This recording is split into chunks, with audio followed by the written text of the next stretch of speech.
Welcome to Public Square, Conversations in Democracy, where I meet the innovators who are reinvigorating local democracy across the globe. I'm your host, Wietse van Rensbeek, on a mission to reboot the public sector one conversation at a time. For today's episode, I met Mayor Danene Sorace of Lancaster, Pennsylvania. The small city of 57,000 in population has become a guiding light for public participation. Mayor Sorace has championed engagement in Lancaster, transforming it into a core function of government. Her administration created the first new city department in more than 3 decades, dedicated to neighborhood engagement. In this episode, she speaks about the importance of resident engagement at a political level. When Mayor Sorace has a tough decision to make, she will scroll through resident feedback to keep her finger on the pulse. Okay, let's dive in.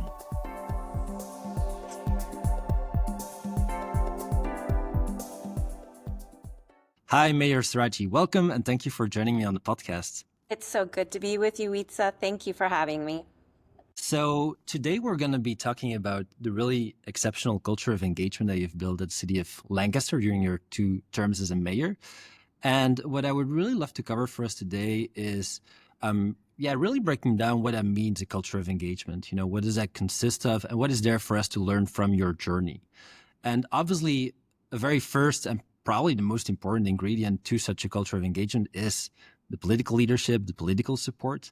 So let's start there. I would love to know, why does good engagement matter so much to you? And why did engagement become such a central priority for you when you became a mayor? Well, that's a great question. And I have to rewind all the way back to my time on city council and then the year that I spent running for mayor in 2017.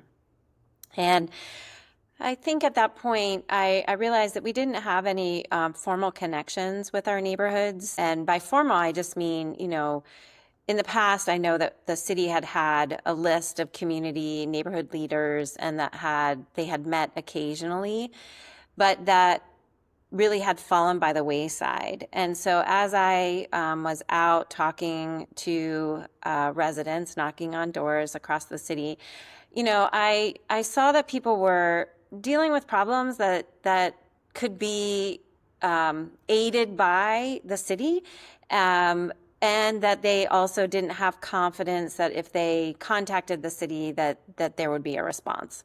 And so we've done a number of things to really address the responsiveness to issues that crop up, whether that's a pothole or an issue with parking, things like that. Some of the issues can be solved really quickly, and others take much, much longer.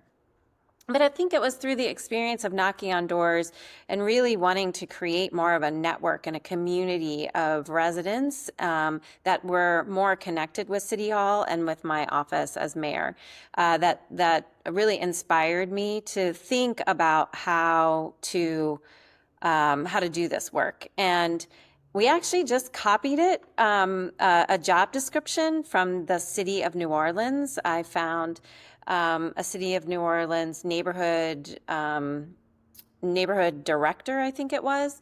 And I started to conceptualize, well, what would this person do and what tools would they need in order to be able to connect?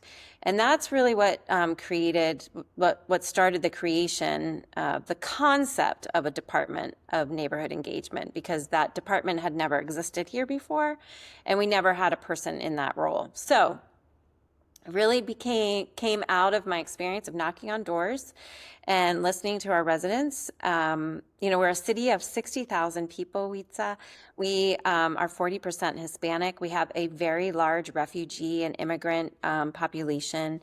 We have to do community engagement in different ways to be able to reach different communities. We rely heavily on language access services.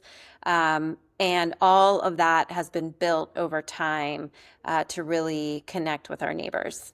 All right. Okay, so what I hear you say is really, your own experience firsthand, knocking on doors, going out in the community. So it's not like a high level visionary thing, but it's just kind of the experience of, that's what people told me. I wonder whether people also told you the same thing actually 4 years later, because this is obviously your second term. Oh, So what were the reactions from the community and from your residents? That was back in 21, right? yes. So did you already experience a shift there? Did you get like a different sentiment already from your community? Well, it's such a good question. And what I would say to others that are listening to this is that this kind of engagement is like a hungry beast. It always needs to be fed. There are always new people that have a problem or an issue and want to connect. There's always going to be more work that needs to be done to connect and to make sure that the community understands all of the opportunities to connect.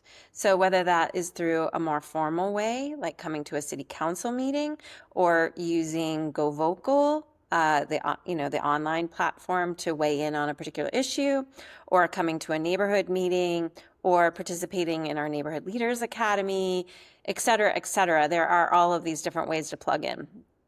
And what we found is that over time, there's been a new baseline that's been created, and people always just want more. And so this is why having the diversity of tools, both online and in person, formal and informal, using tools like a 411 system that we have for reporting problems, all of these tools together provide many, many more opportunities for engagement. And so it is a constant beat of a drum to continue to maintain awareness, visibility related to engagement. So I would say it has changed since my first term in office to my second term. People are more comfortable and adept using the tools, and they continue to want more. Right. And what are some concrete examples or achievements of, your focus on community engagement? What were some of the achievements in those two terms? Oh, wow. So in my first term, we launched the Love Your Block program, and that was really the first way that we were introducing the Department of Neighborhood Engagement, which then was an office within my office. And that really gave way to elevating both semi-formal groups that were meeting on a regular basis, but also launching new neighborhood groups that have a point person that is connected with us. So we have regular meetings of all of the neighborhood leaders with our team. What's going on in your neighborhood? What are we hearing? What can we share in terms of resources? So that's something that's very concrete and very, very helpful to like get the word out. If it's like in times of a pandemic, that was really, really important. The second is really building a deeper understanding of city government, what it does and what it doesn't, through the development of the Neighborhood Leaders Academy. And so some of those neighborhood leaders have participated in the academy. Others are just residents in the city that are curious and want to know more about how their city government functions, and they have participated. And that's really important because in the United States, we have multiple levels of government, similar to many other places in the world. And at the local level, we are not responsible for certain things. And it's really important to understand, what are the responsibilities of local government? How do I connect with local government? How can they help us accomplish some objective? And so developing and cultivating those neighborhood leaders has been really important. And one of the things I'm really excited about is that we not only do that for adults, but we've also started a John Pearsall McCaskey High School. So our high school, we call it just simply McCaskey High School Neighborhood Leaders Academy. And so we have an academy just for high school students because we want them to understand local government. We want them to be civically engaged. We want them to vote. We want them to participate in the life of their communities and to understand how local decisions affect their everyday. And so that's been tremendous. And actually next week, we're going to be graduating another class. They're going to be sharing their projects that they've done across the city. And so just elevating awareness of key issues in the city related to water quality, safety, bicycle infrastructure, all of these things. And to understand for us, like, what are our young people so passionate about? What do they care about related to local government? This is a way for us to engage with young people. And it has been as so much, I get so much energy from being in a room with them and hearing what they have to say and what their experiences are, walking around the city, shopping, living, working in the city, because many of them have jobs. And I think the last concrete thing that I want to say that has emerged has really been because of Go Vocal, which is through Engage Lancaster, which is the online platform that is supported by Go Vocal. And, in 2020, it was such a difficult moment across the globe to do any kind of community engagement. We couldn't be together in the same room. And it was so disorienting to try to do the work of local government and not be able to meet with people. And so, we're really proud that I think we were your first client in the US. To launch Engage Lancaster, and that really became a key engagement tool for us, especially around our infrastructure projects that that provide opportunities for tell us what you want to see on your street, what are some of the concerns, safety concerns, et cetera. Then we're sharing back visual diagrams and like, well, this is how this could work at this intersection, getting comments back, and having a running commentary of the dialogue back and forth that people can see and where they can get their questions answered, because there's always a lot of questions, and sometimes we answer the same questions over and over again. But by going to Go Vocal and to the Engage Lancaster platform, that sharing of information and that dialogue helps create, share information and create more transparency and trust between residents and city government that, yes, we're listening to what you're saying. We are taking what feedback is being given. We are incorporating that. Now, people don't always see everything they want, which is always, hard to navigate, but we are able to respond like, okay, I know that this thing was really important to you, but we're not able to do it, and here's why. Or we are able to do it, and here's where you can see it. So the Go Vocal has been just a tremendous partner, and I think we've really been learning together along the way about how to use online engagement as a tool in the toolbox, as part of the engagement process. And so we use online and in-person engagement to communicate between meetings and to offer changes so that people can preview materials before community meetings. And that just facilitates information sharing, and yeah, it's very powerful. Yeah, great. Specifically on Engage Lancaster, name of your Go Vocal platform, do you have an example of a community input or an idea brought up, feedback brought up by a resident that has actually shaped one of your decisions or changed the direction? Boy, there's a lot of little things that definitely have shaped. I'm trying to think of like something that's more significant. The example that I'm thinking of has to do with bike lanes and the intersections and the particular path for an east-west corridor across our city, and how we were going to make some connections. And I think that we had some ideas about a route that we could take. And I think through the public process of engaging, we actually changed the route because of feedback from the community and some other engineering considerations. And so I would say that just laying down a proposed bike path has been informed by community feedback that has been helpful. And what we found in all of these projects that we do is that even though there will always remain some small percent of people that are never going to come along with us, the majority of folks become champions of the project and support the process of engagement. And so, and while city staff are moving around the streets of Lancaster all the time, 24 hours a day, 7 days a week, we don't have staff that live on every single block. And so having that perspective from residents and really trying to understand, okay, what is this going to mean in my neighborhood for how we're going to move around?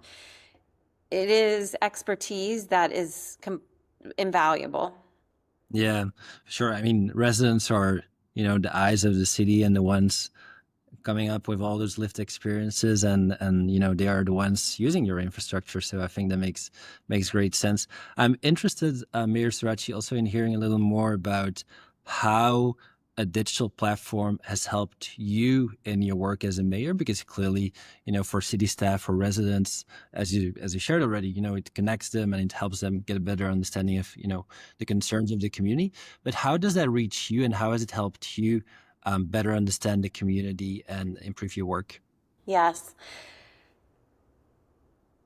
There are moments when decisions have to be made and there is a conflict. Usually when the decision comes to my desk, it's usually because it's not an easy one. And there you have to weigh community input, staff input, the budget allocation and budget consequences of a decision in one way or another.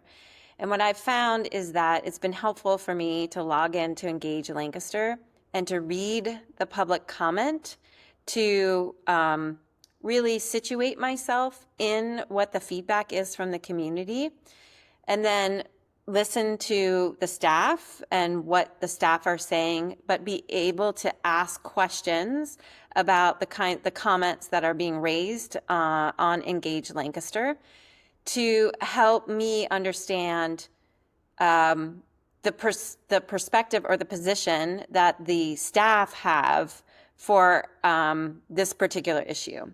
It also helps me in communicating back to residents that I'm aware of issues and concerns that they've raised, not just because the staff are telling me what they are, but because I'm reading them and I'm understanding the things that are being elevated as like, we really appreciate this thing and we have questions about this and we do not like this. That helps inform me in my decision making and the navigation to get to an outcome that is going to meet the desired outcome for everyone.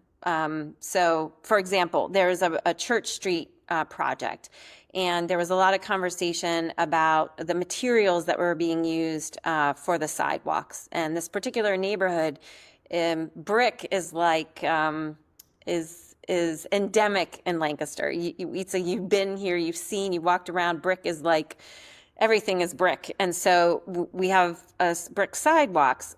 The con of brick sidewalks are that they're difficult to maintain over time, and they're more expensive to install and obviously maintain over time. So there are cost implications. So just having this conversation, the community felt very strongly about this. And what we came up with a solution that does incorporate a brick band, but also incorporates concrete. It widens the sidewalk to allow for handicap accessibility, because if you are in a wheelchair right now, you would not be able to go down the sidewalk because there's a fire hydrant, trash can, and you would not be able to navigate that, which means that if you are a handicapped person, you actually have to go out onto the street. We want to avoid that. And so these kinds of things help inform my decision making in terms of like, well, how do we get to yes? And how do we maintain a budget? Because we have to consider the impacts to our taxpayers. Absolutely. That's a great example of, a lived experience of someone, how they experience the city, and how that shapes your decisions and helps you also keep a pulse of the community, right, and their Yes. concerns. You mentioned budget already, so I want to get back to, like the opening question, the first question I had for you. Why does engagement matter so much? Why is it a priority for you as a mayor? Because obviously for political leaders like you, it's a matter of trade-offs. It's a matter of choices, and good engagement also requires investment and funds and budget and resources and staffing. So let me ask it in this way. Imagine that I am a mayor of a neighboring city, and today I'm not investing in community engagement. Why would you tell me, or what would you tell me, why should I be actually investing in better engagement, and what would be the outcomes that I could be driving from good engagement? I think I would ask you, how do you get away with not engaging with your community? It is a lot easier to not talk to people and just go do whatever you want to do in their neighborhood.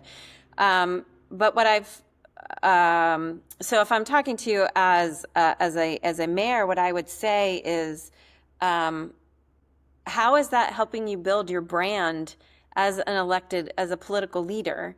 And how is that helping you connect with your voters on a regular basis, that they um, understand and appreciate that you're accessible, that you're listening, that you understand the priorities of the neighborhood? I think that it's very politically risky to not invest in engagement because things come at you out of the blue just already. Uh, but it's even more when you don't have a pulse of what's happening in the neighborhoods and what are the issues of concern. And so, it could be, we've had some unfortunate events in our city related to, a fire or some criminal activity, and we've had to be in the neighborhoods talking to folks and answering their questions and providing support because some things have been more traumatic. And I can't imagine not having an engagement strategy in order to be able to do that. An engagement strategy, it sounds like bureaucratic speak, but really what it comes down to is, how are you connecting with your residents? And because I'm one person and there are 60,000 people in the city of Lancaster, you have to have a lot of different modalities to do that. And so if somebody just needs their pothole replaced, like a pothole fixed, or a sidewalk issue addressed, there's a very simple online tool to do that. But if we're having a longer conversation about an infrastructure improvement, a new park, bike lanes, pedestrian safety around schools, then we're probably going to need to have some time in person with one another. And we're going to also need to be utilizing Engage Lancaster for people who aren't going to be able to be at that meeting or are wanting to continue the conversation between meetings.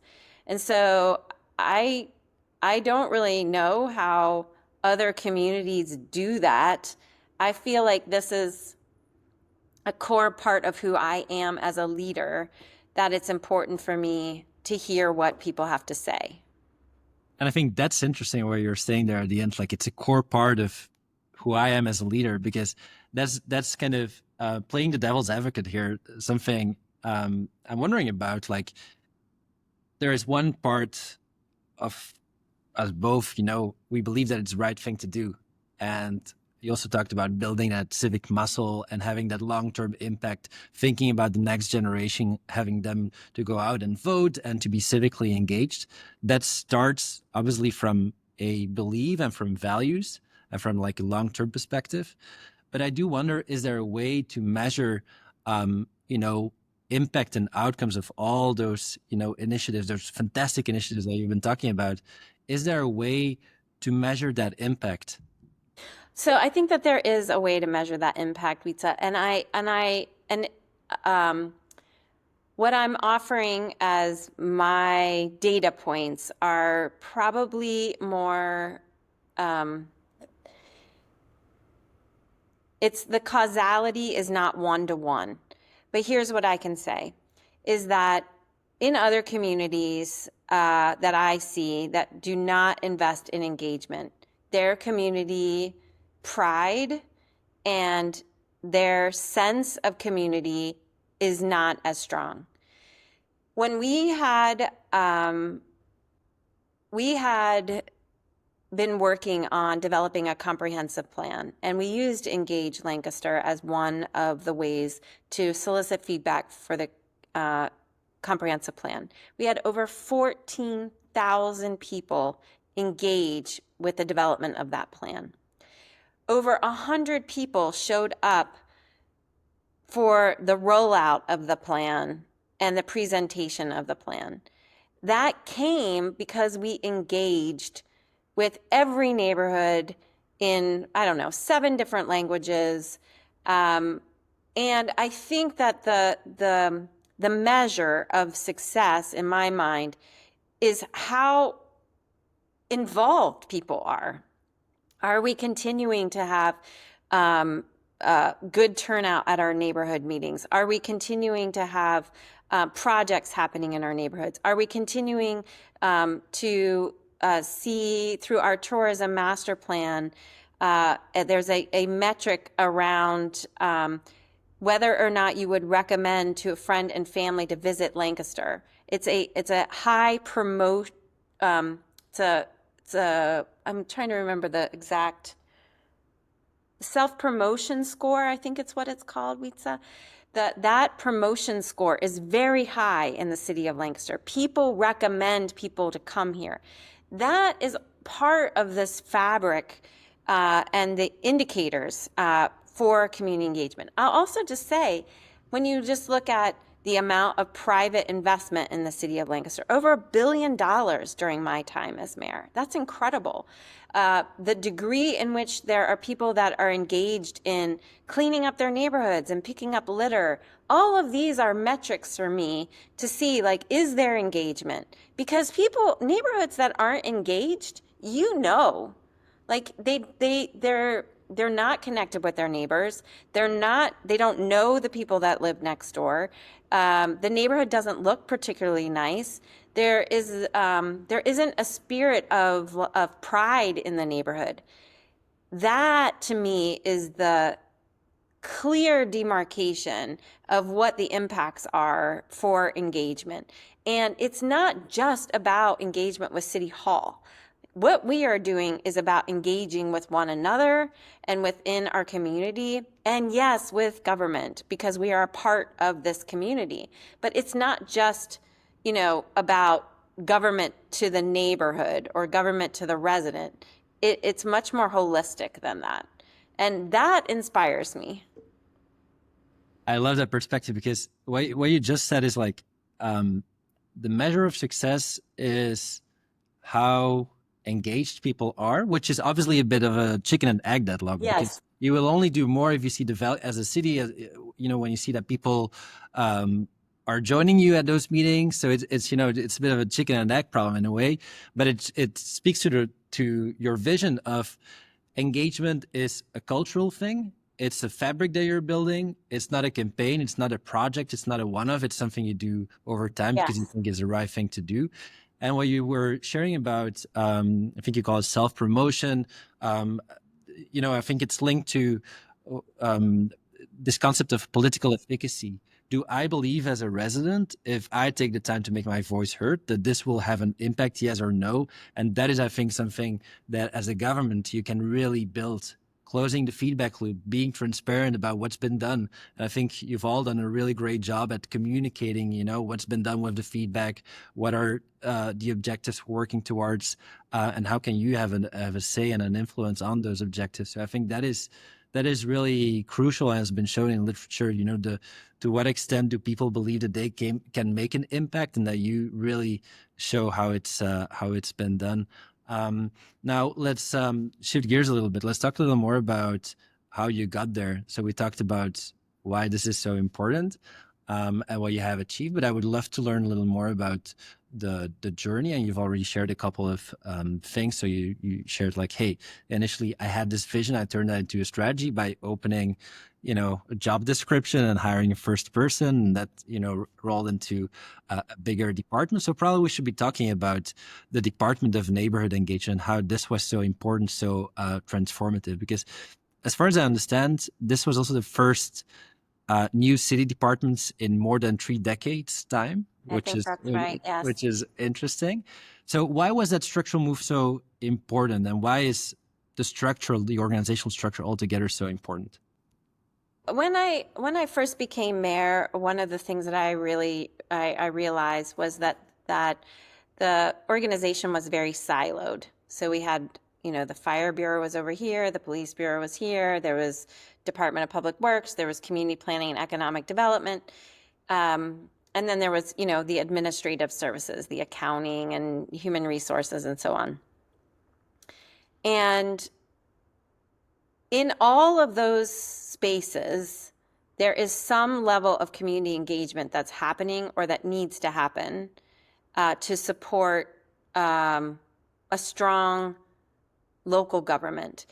And I realized that we had a lot of people in a lot of places that were very, very good in terms of what their content expertise was, but they did not have the tools to do engagement, and they did not even really sort of recognize engagement. And so the Department of Neighborhood Engagement and our communications team are like this. They walk together in everything, because in order for us to do engagement, we actually have to talk about what we're doing, which is part of the communications planning.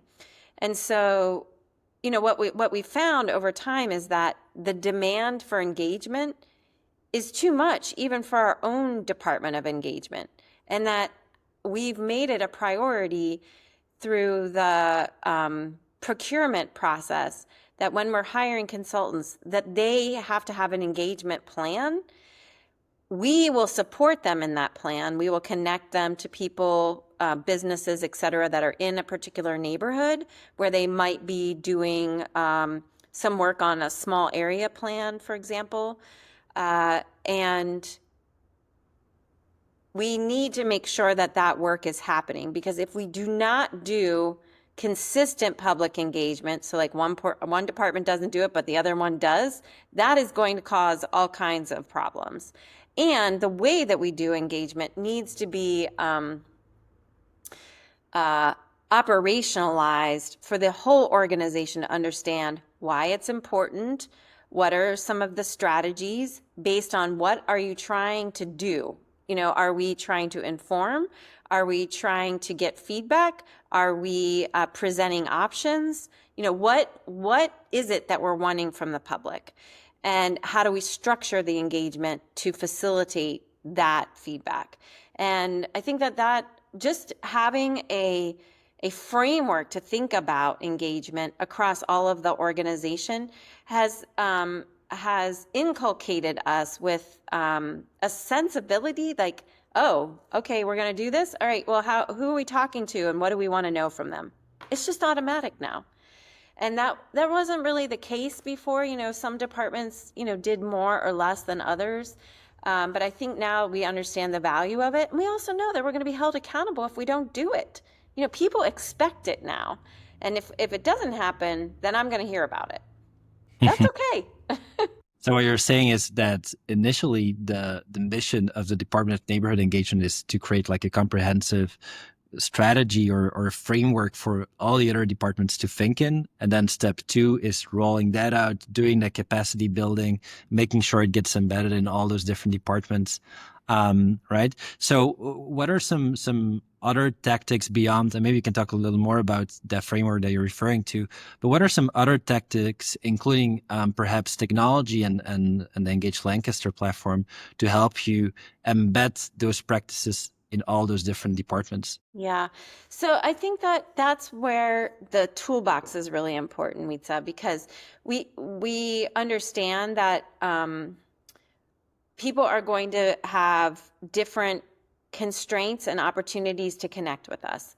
And that's why we do everything. A couple weeks ago, I was knocking on doors in a neighborhood, asking questions about a particular economic development. There's a closure of a business. What do you want to see in terms of land use for that? Knocking on doors, have a few questions, giving them a QR code as a leave behind for them to take a quick survey. There's that. We also had a neighborhood meeting. Okay, let's talk about what's happening in the neighborhood. We're bringing visuals. We're putting up flip chart paper. We're asking people to write down responses to questions. We're also then putting this information on Engage Lancaster. Hey, we missed you at our door let me say that again. We missed you when we knocked on your door. Here is a QR code that's going to take you to this information on Engage Lancaster so that you can read all about it because you maybe were working or had another responsibility and couldn't come to the meeting. We do all of those things. We do tabling outside of schools and, ask kids, like, hey, you walk to school every day. What would you like to see at this intersection? Talk to parents. So I think that what we've developed are this toolbox that includes both in-person and online tools, and Go Vocal has been essential to that, to get information from a lot of different people in a lot of different ways.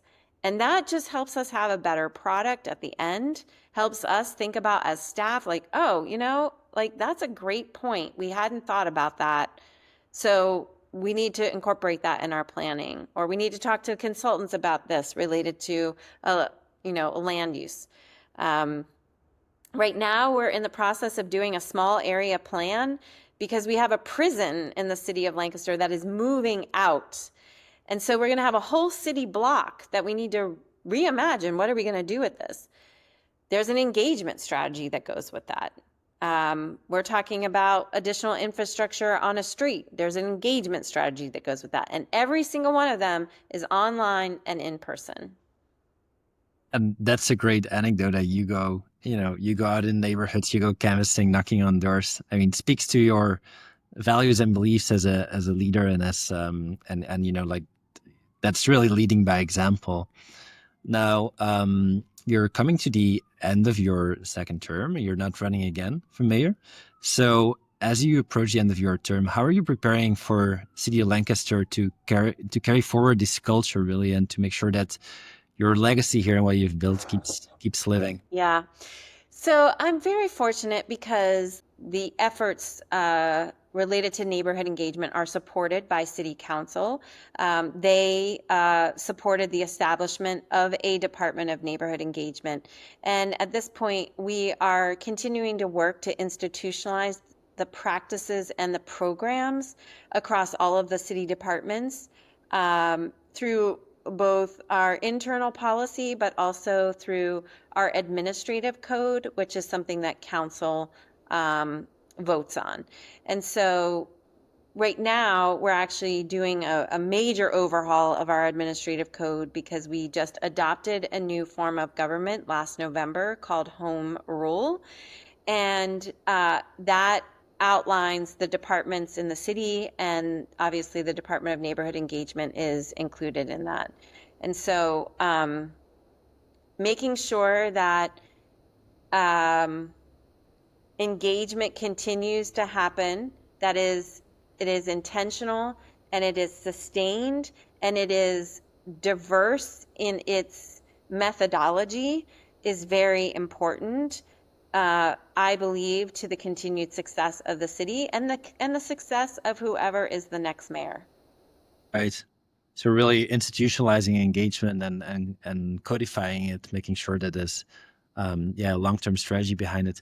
Now, we talked about digital already quite a bit, and you talked a little bit about some of the strengths, or how it has helped you blend in engagement, how it has helped you with getting also community members engaged who might not speak English or not as their first language.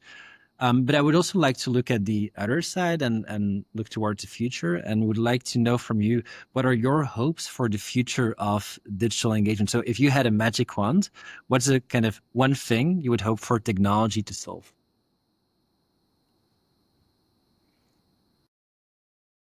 I'd like us to be able to utilize uh, more ways to do quick surveys with the public, to just push out a quick notification. Hey, we're considering this, this, and this. It could be multiple choice, 3 quick photos of the options, and then a way for people to vote. But I would want them to be geolocated so I knew that they actually lived in the neighborhood.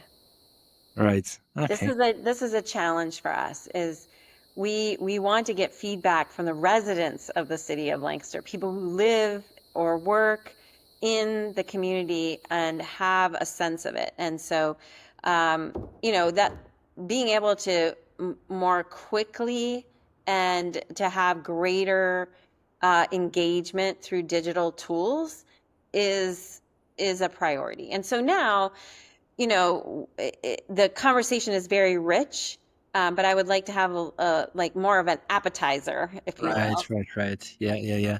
Well, it happens actually that we just worked on something. I released something that is called our community monitor, that helps you take a quick pulse of the community Yes, and their sentiment, with same list of questions on quality of life, on their neighborhood, on city services, and for you to get like a quick response to how people are feeling about it, so that you keep a monitor, a longitudinal monitor over what right. are the priorities for the community. So should be something very solvable, but yeah, that's good to hear.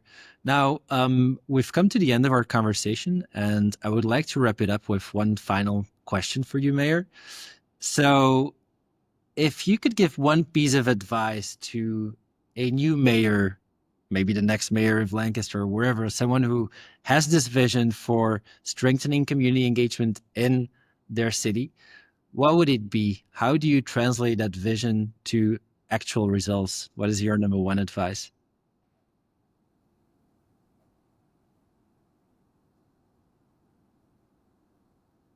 My number one piece of advice is to be curious, which means to talk to a lot of different people about what is working, the things that they believe are going well. Um, the I would ask them, like, when was the last time you reached out to City Hall, and what was the issue, and was it resolved? Um, and I would listen in that for how they actually reached out. Did they pick up the phone? Did they use social media? Did they come to a council meeting? Did they use an online like 411 or Go Vocal or something like that? So I would be listening for that. And I think that every community has a slightly different nuance about how they want to engage, and it has been, in some ways we benefited, you and I benefited in a way from the pandemic, because it forced us to utilize a different kinds of tools, and it also forced the community to accept that tool because there was no other option. And I think that really understanding how to roll out new tools requires curiosity, because people have different expectations of how to communicate. And there are very clear generational differences as well for how folks want to interact, and to what degree. You know, um, Not a lot of people want to come to a meeting when they can get the information online. Right, That's right. okay. Okay. Well, what I'm really taking away from you and from this conversation is political leadership starts with curiosity. It starts with listening. Thank you so much, Mayor Sorace, for sharing all those insights with us. It's wonderful to be with you. Thank you. Thank you for joining us on our journey towards a democratic future. Subscribe to the podcast to stay connected. Next month, we'll be back with another trailblazer. And remember, democracy is a journey, it's not just a destination. Stay curious, engaged, and active in your local democracy. Until next time.